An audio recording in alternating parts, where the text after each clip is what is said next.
अब क्या होता है कि हम सब गरीब परिवार से, उस तरह के वातावरण, गांव की पृष्ठभूमि से मैं आता हूं। सर। नवोदय में जाने के बाद एक बहुत बड़ा, एक चूँकि खाना फ्री मिल गया। अब खाना, आप देखिए गाँव के बच्चे को तो अगर फ्री खाना मिल जाए, फ्री पुस्तकें मिल जाए, बहुत बड़ी बात होती है। क्योंकि घर की स्थिति ऐसी नहीं थी कि हम आराम से चुपचाप अपने घर के पैसे से बाहर पढ़ें। 12वीं तक सरकार के पैसे से, और उसके बाद भी कोचिंग पढ़ा करके, जैसे भी करके। किसी व्यक्ति की सफलता को इससे मत आंकिए कि वह कहाँ पहुँचा है, उसकी सफलता को इससे आंकिए वह कहाँ से कहाँ पहुँचा है। करने तो 3 चीज़ें होती हैं: क्या करना है, क्यों करना है, कब तक करना है। तो पहले तो लक्ष्य हो, लक्ष्य को लेकर, उद्देश्य को लेकर एक क्लैरिटी हो कि ये कैसे होगा। और जब एक बार क्लैरिटी हो जाए, फिर डेडिकेशन हो। Set the target and hit the target.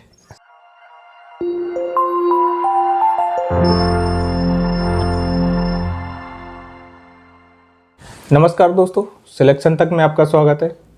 तो आज मेरे साथ है कमलेश कमल सर, जो भाषा विज्ञानी हैं और आईटीबीपी में डिप्टी कमांडेंट के पद पर हैं। और यूपीएससी में इनकी बुक्स के बारे में आपने ज़रूर सुना होगा, क्योंकि विशेष रूप से इनकी बुक्स को सजेस्ट किया जाता है भाषा संशय। मैं ज़्यादा बेस्ट समझता हूँ कि सर का परिचय मैं बुक से ही दूँ तो वो एक पूर्ण परिचय होगा। चलिए, बढ़िया। तो सर का मैं परिचय सुनाता हूँ आपको। कमलेश कमल, संपादक राष्ट्रवाक, सह संपादक संस्कृति पर्व पत्रिका। विगत 15 वर्षों से शब्दों की व्युत्पत्ति एवं शुद्ध प्रयोग पर विभिन्न पत्रिकाओं में निरंतर लेखन एवं संपादन कर्म। 2000 से अधिक आलेख, आवरण, कथा, संपादकीय कविताएं, कहानियाँ आदि प्रकाशित। ऑपरेशन बस्तर, जो मेरे पास इनका एक नॉवेल है ऑपरेशन बस्तर, इसके बारे में बात करेंगे हम सर से। ऑपरेशन बस्तर बेस्ट सेलर उपन्यास। अंग्रेजी में भी समानांतर लेखन। देश भर के विश्वविद्यालय में भाषा संपादन। कमलेश कमल के साथ कार्यक्रम का संचालन। संघ लोक सेवा आयोग एवं मुख्य परीक्षा हेतु हिंदी एवं निबंध की निःशुल्क कक्षाओं का संचालन भी सर करते हैं। अध्यक्ष राष्ट्रवादी लेखक संघ, राष्ट्रीय महासचिव मातृभाषा उन्नयन संस्थान संयोजन, हिंदी ग्राम। फेसबुक पेज कमल की कलम। तो सर के फेसबुक पेज पे लगभग 50,000 फॉलोअर हैं, लेकिन सर के जो फेसबुक पोस्ट को पढ़ते हैं, देखते हैं, लगभग 6 लाख लोग देखते हैं जी।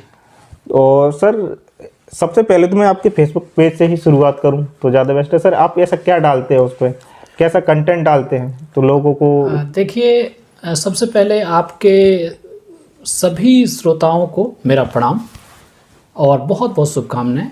जो भी आप प्रतियोगी प्लस जो भी परीक्षा की तैयारी करने वाले छात्र हैं, छात्र छात्राएं हैं, आप सभी को मेरा नमस्कार है।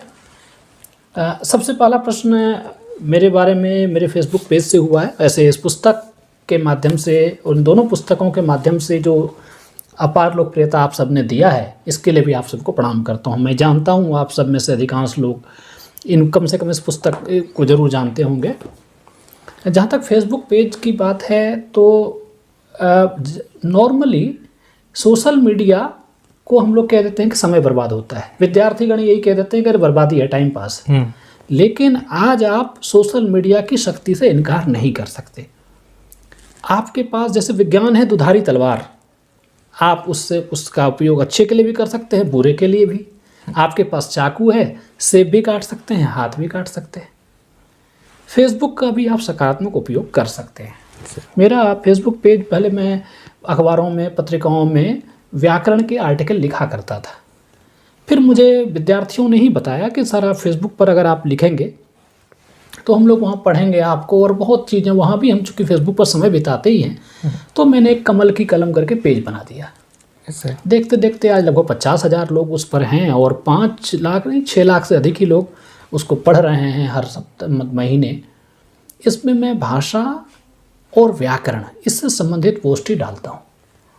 इसमें आपको कोई भी दूसरी चीज़ नहीं मिलेगी, सिर्फ शब्दों की उत्पत्ति की, जैसे हताश निराश में क्या अंतर है, विश्वास और भरोसा में क्या अंतर है, प्रेम, घृणा, क्रोध, इन तमाम शब्दों के व्युत्पत्ति, शब्दों की कुंडली, जैसे जन्म कुंडली होती है ना अपन लोगों की, तो मैं शब्दों की कुंडली बनाता हूँ।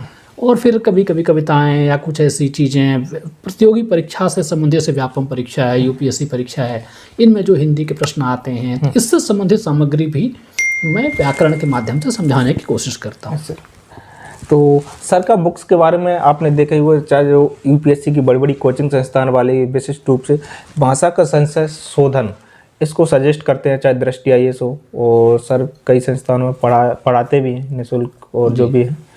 तो सर सबसे पहले तो मैं आपके बुक से ही प्रश्न करूँगा, तो उसमें क्या क्या कंटेंट ऐसा लोग इसे पढ़ें और लाभान्वित किस टाइप से हो सकते हैं? देखिए, कोई भी प्रोडक्ट है या फिर बुक भी तो एक उत्पाद है। जब हम कुछ लिखते हैं या फिर कोई भी, जैसे कोई कलाकार है, कोई चित्र बनाता है, कोई लिखता है, कोई गाना गाता है, किसी पुस्तक के लिखने के पीछे मैं कहता हूँ कि एक सरस्वती तत्व होता है। हर व्यक्ति के अंदर एक ज्ञान का तत्व होता है। हमारे अंदर जो ज्ञान का तत्व है वो उसका विस्तार मिले, उसको विस्तार मिले, वो अधिक से अधिक लोगों तक पहुँचे।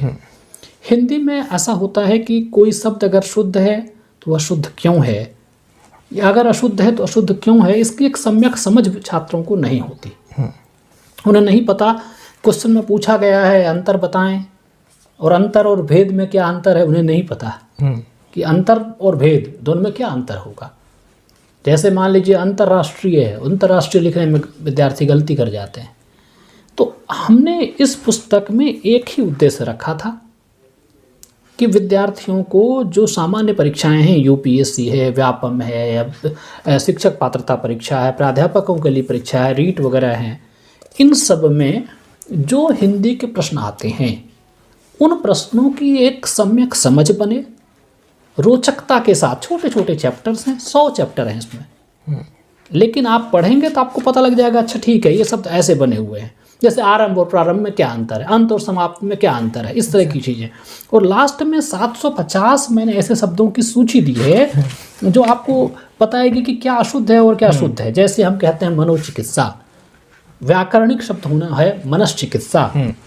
जैसे मान लीजिए हम कह देते हैं अधोपतन, शब्द है अधःपतन। इस तरह की चीज़ों को लेकर के इस पुस्तक में आपके संशय जो भी हों व्याकरण से संबंधित, कहाँ नुक्ता लगना है, कहाँ नुक्ता नहीं लगना है, कहाँ हल चिन्ह लगेगा। जैसे जगत, जगत में अगर आप हलंत नहीं लगाएंगे तो उसका अर्थ होता है कुएं के आसपास का चबूतरा, लेकिन आप जगत में अगर हलंत लगाएंगे तभी जगत का अर्थ संसार होता है। इस तरह की चीज़ों को इस पुस्तक को पढ़ करके आप समझ पाएंगे। और दूसरी जो ये पुस्तक है मेरी, ऑपरेशन बस्तर प्रेम और जंग, चलिए खैर इस पर बाद में बात करेंगे। तो इसलिए अगर आप किसी प्रतियोगी परीक्षा की तैयारी करते हैं, आप लेखक हैं, पत्रकारिता के बच्चे हैं, आपको वाचिक प्रयोग जो हम बोलते हैं क्या वो शुद्ध है, उसमें कोई गलती तो नहीं है, उसको भी सीखने के लिए आपको इस पुस्तक को पढ़ना चाहिए। इस पुस्तक के अध्ययन से आपकी हिंदी अच्छी होगी, हिंदी के प्रयोग को लेकर जो संशय मन में होंगे वे दूर होंगे। सर जैसे आपने 2007 यूपीएससी बैच में सिलेक्टेड हैं जी, आपको आईटीबीपी में मिला है जी। शुरुआत करता हूं मैं यहाँ पे, विद्यार्थी जीवन से लेकर यहाँ तक का कैसा सफ़र रहा सर, और क्या क्या समस्याएं आती है बीच में? देखिए, जीवन जब तक है तब तक कोई ना कोई समस्या होगी। आप घर में रहें, जंगल में रहें, कोई ऐसी जगह कहीं नहीं है जब तक, देखिए आपका अगर ईसीजी भी करवाया जाए तो स्ट्रेट लाइन नहीं आता। स्ट्रेट लाइन का मतलब मौत। ईसीजी भी रेखाएं आड़ी तिरछी होती हैं। जिंदगी में संघर्ष है। एक छोटा बच्चा, आपको लगता है कि 1 साल का बच्चा संघर्ष नहीं कर रहा है, बहुत संघर्ष कर रहा है। खड़े होने के लिए संघर्ष है उसके लिए, तो चलने के लिए संघर्ष कर रहा है। तो एक कोई भी जिंदगी में ऐसा कोई फेज नहीं, एक बूढ़ा व्यक्ति संघर्ष नहीं कर रहा है, वह सिर्फ जीने के लिए फिर दोबारा वह जीने के लिए संघर्ष करना शुरू कर देता है। एक बूढ़े व्यक्ति को आप देखिए तो जीने के लिए फिर उसके पास तमाम सुबह उठने से लेकर के बाथरूम जाना भी उसके लिए एक संघर्ष है। तो जब हम यौवन में होते हैं, जब विद्यार्थी जीवन में होते हैं, हमें अधिक से अधिक मतलब अपनी ऊर्जा का सदुपयोग कर लेना चाहिए, क्योंकि हम सबसे अधिक ऊर्जावान कब होते हैं? विद्यार्थी जीवन से लेकर के जो अपना 40-50 वर्ष तक का जो समय है, इस समय हमारे में ऊर्जा खूब होती है। इस ऊर्जा का सही उपयोग हो और इसमें हम अधिक से अधिक कार्य कर जाएं। विद्यार्थी जीवन की बात करूं तो मैं खुशनसीब हूं, मेरा बड़ा अच्छा सौभाग्य है कि नवोदय विद्यालय से मैं पढ़ाई की। मैंने नवोदय विद्यालय पूर्णिया का मैं छात्र हूं। अब क्या होता है कि हम सब गरीब परिवार से, उस तरह के वातावरण, गाँव की पृष्ठभूमि से मैं आता हूं। अब वहाँ नवोदय में जाने के बाद एक बहुत बड़ा एक चूँकि खाना फ्री मिल गया। अब खाना, आप देखिए गाँव के बच्चे को तो अगर फ्री खाना मिल जाए, फ्री पुस्तकें मिल जाए बहुत बड़ी बात होती है। बिल्कुल। वहाँ हमें मतलब खाना फ्री मिल गया, रहने के लिए मिल गया और अच्छे शिक्षक भी मिल गए। Yes sir. इसके बाद हमें मतलब कम से कम 12वीं तक का, चलो 12वीं तक का सिक्योर हो गया कि वहाँ तक हम पढ़ सकते हैं। फिर वहाँ पर ढेर सारी किताबें थी, हम खूब खेले, खूब पढ़े, खूब बदमाशियाँ की। हर कोई जैसा करता है हमने वैसे ही किया। ऐसा तो कुछ होता नहीं है कि किसी में पहले से सुरखाव के पर लगे होते हैं, ऐसा नहीं होता है। हर विद्यार्थी लगभग, देखिए किसी की प्रतिभा कम होगी, किसी की प्रतिभा अधिक होगी, लेकिन मोटे तौर पर सबकी आकांक्षा एक ही होती है कि हम अच्छे से पढ़ें, बड़े पद पर जाएं। ये किस में नहीं होता। जो कभी नहीं पढ़ता वो भी चाहता है, वही उनके घर वाले भी उम्मीद लगाते हैं, वही घर वाले भी उम्मीद लगाते हैं। फिर क्या हुआ कि नवोदय में से पढ़ करके थोड़ा बाहर निकले, फिर मैथमेटिक्स में बढ़िया था तो फिर इसके बाद ओलंपियाड वगैरह कर लिया। फिर मैं IIT के लिए पढ़ाया तो मैथमेटिक्स पढ़ाता था। और फिर UPSC में साथ ही कोचिंग, क्योंकि घर की स्थिति ऐसी नहीं थी कि हम आराम से चुपचाप अपने घर के पैसे से बाहर पढ़ें। 12वीं तक सरकार के पैसे से और उसके बाद भी सरकार कहीं ना कहीं अपना उद्यम करके, कोचिंग पढ़ा करके, जैसे भी करके तो IIT के लिए पढ़ाने लगा। खूब कमल टीचिंग सेंटर पूर्णिया में खोल लिया, बहुत चलता था। कुछ दिन फिटजी में भी पढ़ाया और फिर अपना कोचिंग खोल लिया। 2-2, 3-3 ब्रांच हो गए और उस तरह से फिर अपना कोचिंग चला, साथ में UPSC की तैयारी और फ्री टाइम में UPSC के लिए आपको किसने गाइड किया था कि UPSC, क्या आपके मन में प्रश्न आया था? देखिए क्या होता है, कहाँ से प्रेरित हुए थे आप? देखिए क्या होता है, जब हम विद्यार्थी जीवन में होते हैं ना, हमारी लाइब्रेरी में आते प्रतियोगिता दर्पण, सिविल सर्विसेज क्रॉनिकल, उसके ऊपर जो लड़के सेलेक्ट होते हैं ना उसकी तस्वीर लगती है। अब ये जो चीज़ है कि यार इसके, ये बंदा देखो इसकी तस्वीर छपी है तो कभी हमारी भी तस्वीर आएगी। ऐसा ये कहीं ना कहीं पहला मोटिवेशन यही है कि प्रतियोगिता दर्पण और सिविल सर्विसेज क्रॉनिकल, उसमें सक्सेसफुल जो लोग हुए हैं उनके इंटरव्यू आना, वो देख करके कि जब इसका इंटरव्यू छप सकता है तो एक दिन हमें भी छप जाएगा, मेरा भी इंटरव्यू, हम भी कुछ करेंगे इसी तरह का।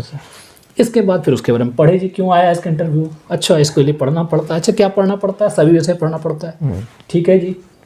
फिर धीरे धीरे हमने इस तरह से तैयारी की, लोगों उसके बारे में पता किया पत्रिकाओं से, मतलब कह सकते हैं कि सिविल सर्विसेज की तैयारी के लिए जो पत्र पत्रिकाएं हैं उनको पढ़ने से, क्योंकि हमारे आसपास ऐसा नहीं था जी हमारे भैया IAS हैं जी, हमारे वो हैं, ऐसा नहीं है। मैंने उस वक्त मुझे लगता है कि सोशल मीडिया के संसाधन कम थे, सोशल मीडिया के भी नहीं थे और हमारे आसपास में कोई ऐसा व्यक्ति नहीं था जो IAS IPS वगैरह कुछ बना हो। इसलिए हम ये नहीं कह सकते कि हमारे फला भाई साहब थे वो IAS थे, नहीं जी, हमारे दूर दराज तक कोई नहीं थे। लेकिन इन पत्रिकाओं ने उस समय बहुत भूमिका निभाई, उससे मैं प्रेरित हुआ। और देखिए कि पढ़ाते हुए प्रीलिम्स हो गए, फिर लगा रहे थोड़ी तैयारी करनी चाहिए, फिर दिल्ली गए, जैसे भी है। देखिए IAS प्रॉपर नहीं हो सका, लेकिन चलिए UPSC के माध्यम से शुरुआती दौर में तैयारी आपने पूर्णिया से ही की थी? हाँ, मतलब पढ़ाते हुए मैं पढ़ा भी रहा था और साथ में तैयारी भी कर रहा था। देखिए आज के लोग या आज के विद्यार्थी इस लिहाज से बड़े भाग्यशाली कि उनके पास इंटरनेट है। आज आपको लगभग सामग्री कहीं ना कहीं खोजने में मिल जाएगी, गूगल भी बता रहा है, पुस्तकालय है, लाइब्रेरी है, ऑनलाइन कोर्सेज हैं। हमारे समय में यह नहीं था। उस टाइम में मैं बात कर रहा हूँ आपको 2001-2003 की। उस समय में 2002 के बाद जो इस तरह के माहौल नहीं थे। बाद में आप जब देखेंगे 4-5 के भी नहीं, उसके बाद कम से कम 8-9-10 के बाद थोड़ा सा इंटरनेट का एक आने लगा कि बूम की लोग तब फिर देखने लगे। हमारे समय में तो 10 मिनट के लिए भी अगर इंटरनेट चलाएंगे आप तो 20-25 रुपये जो है कैफ़े वाला लेगा और वो भी उस तरह से इन्फॉर्मेशन आएगा नहीं, इतनी जानकारी भी नहीं थी। तो फिर वहाँ से तैयारी करना और पढ़ाते हुए, क्योंकि इतनी सुविधा नहीं है कि आप जो आराम से जाइए जी कोचिंग में खूब पैसे दे दीजिए और पढ़ाई कर लीजिए, इस तरह का एक माहौल नहीं या इस तरह का सामर्थ्य भी नहीं था। जब कोई सफलता, देखिए किसी व्यक्ति की सफलता को इससे मत आंकिए कि वह कहाँ पहुँचा है, उसकी सफलता को इससे आंकिए वह कहाँ से कहाँ पहुँचा है। ये बड़ा महत्वपूर्ण होता है कि हम यह देखें, अच्छा ठीक है मेरे साथ मेरे जीवन का ये रोड मैप है, मुझे मतलब ये काम करना है। तो 3 चीज़ें होती हैं, क्या करना है, क्यों करना है, कब तक करना है। तो मेरे जीवन का भी ये रोड मैप है, चलो UPSC करना है, ठीक बात है। कैसे करना है जी, इसके लिए फिर एक रोड मैप बनाइए, कब तक करना है और फिर उसके लिए झोंकना है। तो पहले तो लक्ष्य हो, लक्ष्य को लेकर उद्देश्य को लेकर एक क्लैरिटी हो कि ये कैसे होगा, और जब एक बार क्लैरिटी हो जाए फिर डेडिकेशन हो। Set the target and hit the target. एक बार हमने टारगेट सेट किया कि भाई मुझे यह कर लेना है, ऐसे ऐसे करेंगे, इसकी जानकारी जुटा ली, क्लैरिटी आ गई। अब क्लैरिटी आने के बाद क्या होगा, डेडिकेशन। हम जब डेडिकेटेड हो जाएंगे, उसी पर लग जाएंगे, पूरी एनर्जी लगाएंगे, तो फिर मतलब कुछ ना कुछ परिणाम निकलेगा, सार्थक निकलेगा। और देखिए ऐसा नहीं होता कि हर वक्त आपको सफलता मिल ही जाए। तो उसी पे मैं बात करने वाला था सर मैं, हाँ। कि जैसे कि स्टूडेंट्स, आपको भी ये भी पूछना चाहता हूँ कि आपको यहाँ तक आने में, जिस यूपीएससी की जर्नी के बारे में सोचा, कितनी बार असफल हुए, और क्या आपको लगता था जैसे आज स्टूडेंट्स को 1-2 बार सिलेक्शन नहीं होने पर, प्री में सिलेक्ट ना होने पर एक डिमोटिवेट हो जाते हैं, प्रेशर में आ जाते हैं, क्या आपको भी लगता था? और स्टूडेंट्स को इसके बारे में आप क्या कहेंगे? देखिए, कोई आवश्यक नहीं है कि हम जो कार्य करें उसमें अगर सफलता नहीं मिली तो बहुत ऐसा कुछ कि भाई प्रलय हो गया, ऐसा कुछ नहीं होता। एक शेर जो है वह भी सिंह को, लायन को सबसे बढ़िया शिकारी माना जाता है। 10 में से 9 बार वो असफल हो जाता है। एक बार शिकार करता है, कभी भैंसा ही मार लेता है वो, और कभी तो हिरण भी भाग जाता है सामने से, लेकिन एक बार वो भैंसा मार लेता है, जबकि सर उससे आकार में बड़ा होता है। हाँ, और अगर सामने कई बार भैंसा उठा के पटक भी देता है उसको। हाँ सर। लेकिन कभी कभी 10 बार में एक अटेम्प्ट वो लेता है तो कोई बड़ा ही चीज मार लेगा वो। मतलब 10 में से एक सफलता का नॉर्मली कहा गया है कि लायन का जो सक्सेस परसेंट है वो 10% है, लेकिन उसको सबसे अच्छा शिकारी मानते हैं। तो हम तो ह्यूमन बीइंग हैं, हम लाइफ में अटेम्प्ट लें और सबसे पहली बात अपनी एबिलिटी को स्कैन करें कि हमारी एबिलिटी क्या है, क्या हम कर सकते हैं। जो हम कर नहीं सकते उस अनरियलिस्टिक गोल के पीछे फ्यूटाइल हो जाएगा, उसके पीछे भागना, उस पर हम मेहनत ना करें। हमारा गोल बड़ा रियलिस्टिक हो, ओके हमने क्या पढ़ाई की है, क्या सब्जेक्ट हमारे अच्छे हैं, हमारा इंटरेस्ट किस सब्जेक्ट में है। अब बनना है, हमें मान लीजिए हमें मैथ अच्छा नहीं लगता और इंजीनियर बनने का टारगेट ले रहे हैं, तो गलत हो गया। यूपीएससी में ऐसे विषय चुन लिए जो आपको मतलब कि जिस विषय में आपका इंटरेस्ट ही नहीं है, लेकिन आपको किसी ने कहा कि इस सब्जेक्ट में बड़े नंबर आते हैं पब्लिक एडमिनिस्ट्रेशन में, आपने जिंदगी में पब्लिक एडमिनिस्ट्रेशन नहीं पढ़ा और आपने वो ले लिया कि नंबर अच्छे और एक दूसरे को देखकर भी ले लेते लोग, हाँ, भीड़ चाल में। तो देखिए क्या होगा कि फिर इससे सफलता के जो आसार हैं वो कम हो जाएंगे। आपको अपनी एबिलिटी को स्कैन करना है, असेसमेंट करना है, और बड़ा रियलिस्टिक असेसमेंट कि ठीक मैं यह करने की क्षमता रखता हूँ, ये मेरी कमजोरी है, ये मेरी अच्छाई है। फिर आपके पास रिसोर्स क्या क्या है, आप भैया आपको पता होना चाहिए कि किस कोचिंग में जाएंगे। एक कोचिंग जो है आपको 25,000 में भी करवा देगा, कोई 2 लाख में भी लेगा, लेकिन उसकी क्वालिटी में भी फ़र्क होगा। और फिर ऑनलाइन कर लीजिए। तो आपके पास संसाधन कितने हैं, एक तो संसाधन को देखना पड़ेगा, समय कितना है। आप जब तब जाके तैयारी शुरू करते हैं जो आपके पास 1-2 वर्ष बचा हुआ है, आपकी उम्र निकल जाएगी। या यह नहीं सोचते हैं कि अगर आपने यूपीएससी के लिए लगाया और नहीं हुआ तो। बहुत लोग वीडियो देख करके, यूट्यूब पर सुन करके यूपीएससी की तैयारी में लग जाते हैं, लेकिन वो ये नहीं सोचते हैं एक बार भी कि नहीं हुआ तो। किसी ने कह दिया कि बिल्कुल जुट जाइए सफलता मिलेगी, नहीं मिली तो स्कूटर में भी स्टेप नहीं होता है भाई साहब। आपके दिमाग में एक ये होना चाहिए, बैक ऑफ योर माइंड, अच्छा अगर नहीं हुआ ये तो मैं ये करूँगा। इसमें कोई बुराई नहीं है। अगर आपने जीवन में अपना एक टारगेट सेट किया है, बहुत अच्छी बात है। आपके जीवन का एक गोल है कि आप यूपीएससी करना चाहते हैं, आप व्यापम करना चाहते हैं, शिक्षक बनना चाहते हैं, डॉक्टर बनना चाहते हैं, इंजीनियर बनना चाहते हैं, what ever it is, go for it. आप उसकी तैयारी करिए, लेकिन 1% आपके दिमाग में यह होना चाहिए, अगर यह नहीं हुआ तो तब मैं क्या करूँगा। जैसे मैं जब तैयारी कर रहा था तो मेरे दिमाग में था कि अगर मेरा नहीं हुआ यूपीएससी की दूसरे परीक्षाओं को मैं देने के लिए तैयार नहीं था, तो मैं फिर पढ़ाऊँगा, क्योंकि मेरे पास पढ़ाने का एक बैकग्राउंड था। अब मैं सोचता कि भाई मैं हीरो बन जाऊँगा, भगवान ने ऐसी सूरत तो दी नहीं कि हीरो बन जाऊँ, या फिर इस तरह एक्टिंग आती है, मैं सिंगर बन जाऊँ। गोल रियलिस्टिक होने चाहिए। मैं पढ़ा सकता था तो मैं पढ़ा रहा था, तो यूपीएससी नहीं होती तो मैं पढ़ाता। एक डॉक्टर होता है यूपीएससी की तैयारी करता है, उसे पता होता है कि अगर वो डॉक्टर यूपीएससी नहीं करेगा तो क्या बनेगा, वो डॉक्टर बनेगा। एक इंजीनियरिंग बैकग्राउंड का आदमी आता है ग्रेजुएट, अगर वो आईएएस नहीं बना तो फिर इंजीनियर बन जाएगा। लेकिन जो दूसरे सब्जेक्ट के हैं, आर्ट्स बैकग्राउंड के लोग हैं, वो कई बार ये नहीं सोच पाते कि उनके पास क्या है। जैसे टीचर बनना एक विकल्प है कि अगर आप उसमें नहीं हुआ, आपने बीएड कर लीजिए, टाइम से एक टीचर बन सकते हैं। ऐसे बहुत सारे विकल्प हैं। तो कोई भी व्यक्ति, किसी के पास हो सकता है कि घर का एक बिजनेस का अपना सेटअप हो, तो बैक ऑफ द माइंड हमारी जो ये बातचीत अभी चल रही है, इसमें एक चीज़ है कि बैक ऑफ द माइंड आपके ये होना चाहिए कि अगर यूपीएससी नहीं, या अगर हम जिस परीक्षा की तैयारी कर रहे हैं यह नहीं हुआ तो हम क्या करेंगे, यह बहुत आवश्यक है। ऐसा नहीं होता है कि आपने एकदम से लग गए और इसके लिए सोचा ही नहीं, फिर हो सकता है कि आपको इसके लिए असफलता जब मिलेगी तो तनाव होगा, और तनाव बहुत बढ़ जाता है, इसके कई साइड इफेक्ट्स आते हैं। क्योंकि विकल्प आगे कुछ नहीं दिखता तो एकदम अंधेरा अंधेरा लगता है। हाँ, तो आप क्या करें लास्ट में जाके? देखा है हमारे साथ के लोग बिखर गए, या ऐसा नहीं हुआ होगा कि हमें असफलता कभी नहीं मिली होगी, लेकिन हम व्यावहारिक थे। जब हम पढ़ रहे थे तब भी पढ़ा रहे थे, और जब तैयारी कर रहे थे तब भी पढ़ा रहे थे, और आज जब जॉब में है तब पढ़ रहे हैं और पढ़ा रहे हैं। तो ये एक बहुत आवश्यक अंग होता है। सर अब तो आपकी जॉब भी लग गई है, जब भी आपको पढ़ने में इतना इंटरेस्ट है, ऐसे किस टाइप से आपने इंटरेस्ट को बनाए रखा? देखिए, एक तो रहता है कि विद्यार्थी जीवन में भी ऐसा लगता है कि किताबों को सब छोड़ो, मोह माया मन नहीं लगता है, भटकाव आते हैं कहीं। नहीं, देखिए, सब कुछ अभी जैसे आप मुझे कॉमर्स की किताब दे दें तो मुझे नींद आ जाएगी। इंटरेस्ट बहुत ज़रूरी है।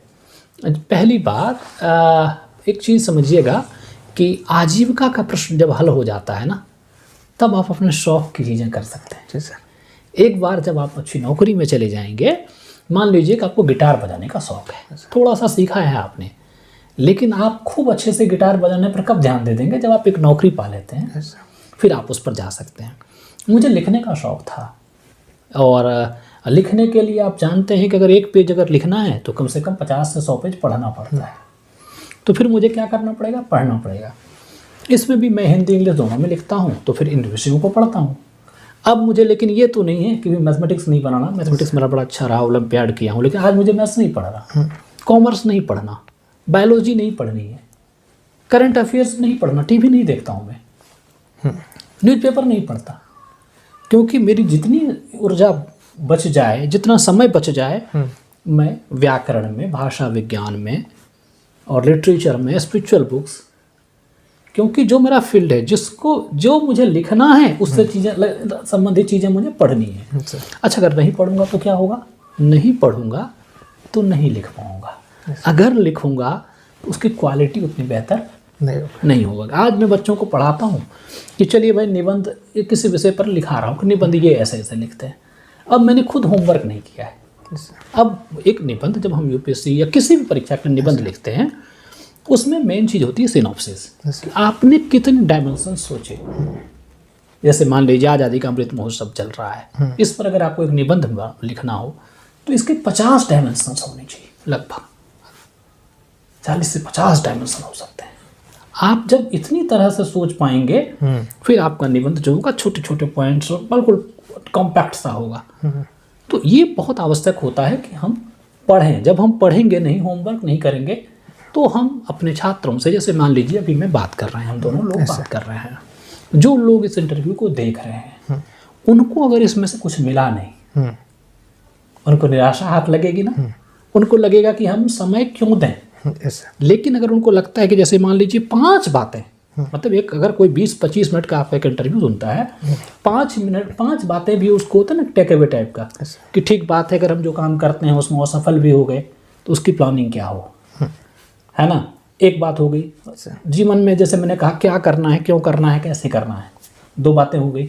इस तरह से 5 बातें अगर आप किसी जगह कोई दे रहे हैं तो मिलनी चाहिए। तो अगर मान लीजिए असफलता की बात हम लोग कर रहे थे, तो देखिए क्या होता है कि अगर मैं नहीं पढ़ूंगा तो वो उस क्वालिटी नहीं होगी मेरे लिखे हुए की, या मेरे पढ़ाए हुए की वो क्वालिटी नहीं होगी। अगर मैं चाहता हूँ कि मेरे लिखे हुए की क्वालिटी बहुत बेहतर हो, तो मेरे पढ़ने की क्वालिटी बहुत अच्छी होनी चाहिए। मुझे समय निकालना होगा, नौकरी से, परिवार से, घर से, सबके साथ न्याय करते हुए कुछ समय मेरा लेखन पर जाना चाहिए, और कुछ क्यों अधिक से अधिक समय जाना चाहिए। जितना मैं समय दूंगा मैं उतना निखरूंगा। अगर मैं कहीं सोच लूँ कि भाई मेरा बेस्ट सेलर, मेरी किताबें बेस्ट सेलर हैं, लोग पढ़ रहे हैं, तो फिर मेरी अगली किताब की गुणवत्ता वैसी, आपका एक वीडियो बहुत हिट हो जाएगा, आप आराम से बैठेंगे, अगली वीडियो में वो बात नहीं आ पाएगी। इसलिए हर किसी को अपने काम में परफेक्शन लाने की कोशिश करनी चाहिए।